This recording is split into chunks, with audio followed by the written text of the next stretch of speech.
Hola, bienvenidos a La Esposa del César. Se me olvida el nombre, ¿no? ¿Te imaginas? Bienvenidos a La Esposa del César. Mi nombre es Michelle Bien, muchas gracias por estar con nosotros. Feliz lunes, espero que la pasen requete bien. La Esposa del César, como siempre les recordamos, es el proyecto de Strainer para platicar acerca de corrupción y de anticorrupción con palabras que todos podamos entender y que nos ayuden a combatir la corrupción con un poquito más que solamente con buenas intenciones. Ok, hoy tenemos temas muy interesantes. Como en todos los episodios vamos a tener un espacio de noticia, un espacio de un caso y un espacio de tipología. En la noticia platicamos notas actuales que puedan ser, que están relacionadas con cuestiones de corrupción. En el caso platicamos de casos viejos o nuevos, pero que también sean interesantes o relacionados con corrupción o con anticorrupción. Y en la tipología platicamos de la forma específica en la que se cometen actos de corrupción. Perfectísimo, vamos a la noticia. Esta noticia está extraña. La verdad es que fue difícil de encontrar. Yo solamente, personalmente la he encontrado documentada, al menos cuando mucho, en 3 medios serios e interesantes, y la cobertura es muy pequeñita, pero está buena con ganas. Bien, se trata de Rusia. En esta semana, el director de contraespionaje financiero de la llamada Unidad K de la FSB de Rusia fue detenido. Ok, perfecto. ¿De qué se trata esto? Primero, vamos en orden. Bueno, Rusia, todos conocemos, perfecto. La FSB es el Servicio de Seguridad Interna de Rusia. Es la heredera o lo que antes era conocido como la KGB. Entonces es una cosa seria. Esta agencia de seguridad tiene distintas divisiones y dentro de estas divisiones tienen una unidad muy específica que se encarga de contraespionaje financiero. Vale. ¿Qué es contraespionaje? Son las técnicas que utilizan los gobiernos para protegerse del espionaje de otros gobiernos. Entonces es espionaje contra espionaje, y en el área financiera específicamente hablamos de que cuando alguien realiza algún tipo de espionaje financiero en contra del gobierno de Rusia, pues este señor era el encargado de supervisar todas las medidas que lucharon en contra de eso. Entonces, un cargo muy complejo, muy sofisticado, una persona muy bien conectada, relativamente joven, no llega a los 30 años. Entonces, este caso se vuelve interesante. Vale. ¿Por qué lo detienen?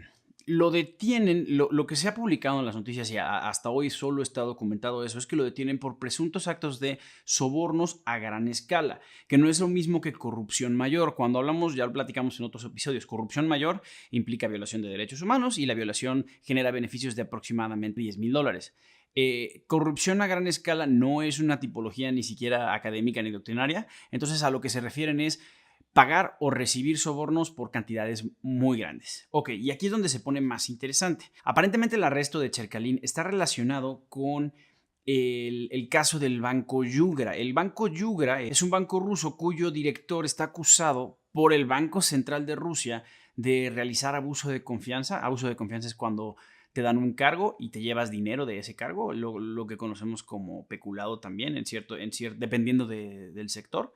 Y bueno, se acusa a su director, un hombre llamado Alexei Kotin, de haberse robado aproximadamente $115 millones estadounidenses de este banco. Lo interesante es que también ese mismo reporte fue llevado directamente por la directora del Banco Central de Rusia, a Vladimir Putin. Entonces se hace esta investigación y en relación con esta investigación empiezan a investigar a Cherkalin. Entonces tenemos los niveles más altos de poder de Rusia. La directora del Banco Central le presenta un caso a Putin, el Poder Ejecutivo de Rusia empieza a hacer las investigaciones que tocan y dentro del contexto de estas investigaciones llevan arrestado al director de contraespionaje financiero. Es un cargo tan complicado que yo los invito a que busquen una foto de Cherkalin, no la van a encontrar. Es una cosa muy complicada de encontrar. Entonces, bueno, en esto se siguen desarrollando las investigaciones y tendremos que ver qué tipo de enjuiciamientos se realizan. Vale, ¿por qué es importante este caso? Por las preguntas que despierta y por las preguntas que nos tenemos que hacer. Primero que nada, tendremos que ver quién se beneficia del arresto de Cherkalin. Sí que es interesante ver cómo el tráfico de poder y el tráfico de influencias en círculos de poder tan alto y en particular en un país como Rusia, que tiene una democracia pues endeble y muy cuestionable, ¿cómo se pueden utilizar estas instituciones? ¿Se acuerdan que en episodios anteriores platicamos de la corrupción política, que es a grandes rasgos, o en este caso en particular, manipular la aplicación de la justicia y las instituciones para conservar poder? El hecho de que el propio Putin y de que la directora del Banco Central de Rusia estén permitiendo el arresto de una persona o estén fomentando el arresto de una persona vinculada a un puesto tan importante como esto nos habla de una cuestión que puede ser de dos formas.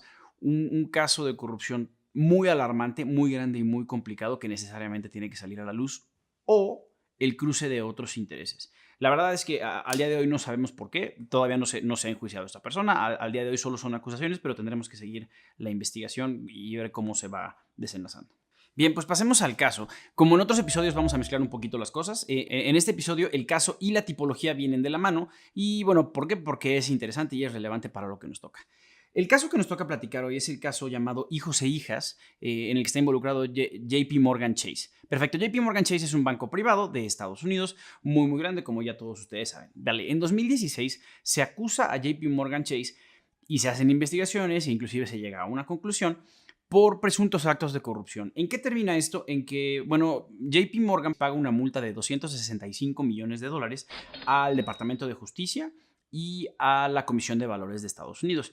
¿Por qué es esta multa? Bueno, pues JP Morgan Chase en ese momento del tiempo estaba expandiendo sus operaciones hacia el sureste de Asia y se da cuenta de que el mercado chino es muy lucrativo.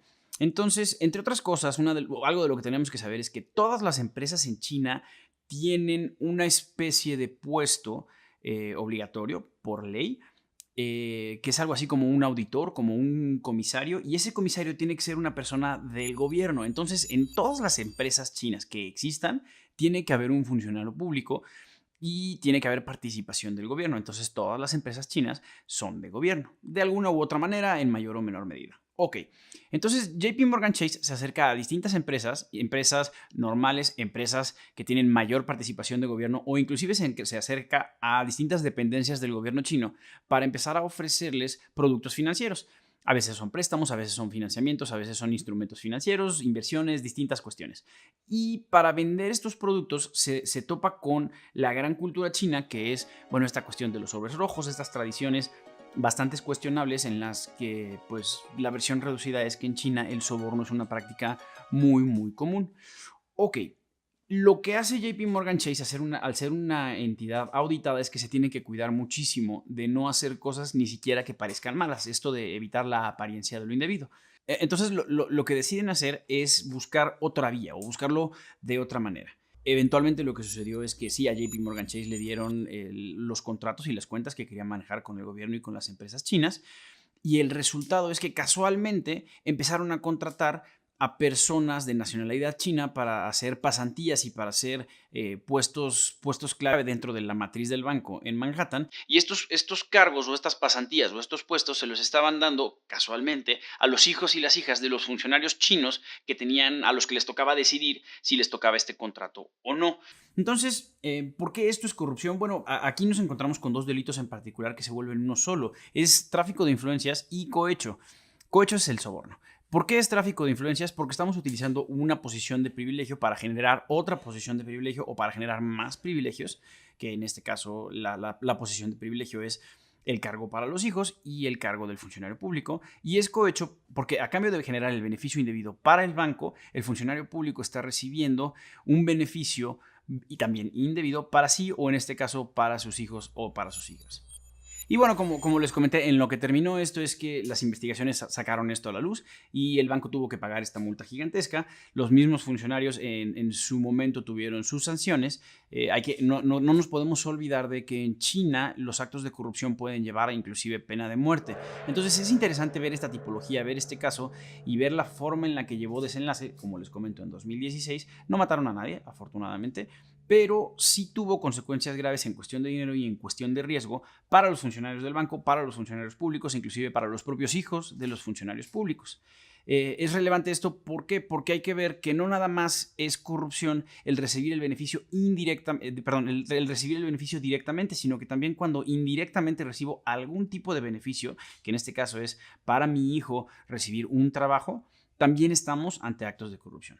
Muy bien, pues eso fue todo por hoy. Les agradezco mucho que hayan estado con nosotros. Esto fue La Esposa del César y yo me voy, pero antes les digo lo que siempre les voy a comentar. La corrupción se debe denunciar, siempre tenemos que denunciar todos los actos de corrupción, pero con mucho cuidado. Si ustedes no están seguros de que lo que están viendo es corrupción o no están completamente convencidos de que su seguridad personal está garantizada, no hagan nada, acérquense a alguien que les pueda aconsejar y que les pueda buscar la mejor manera de realizar esta denuncia. Si quieren, con todo gusto nos pueden escribir a info@strainer.mx y nosotros con mucho gusto los vamos a ayudar. Pero ante todo, cuiden su seguridad, por favor. Bueno, pues muchas gracias. Esto fue La Esposa del César. Yo soy Michelle Levien y que tengan feliz lunes.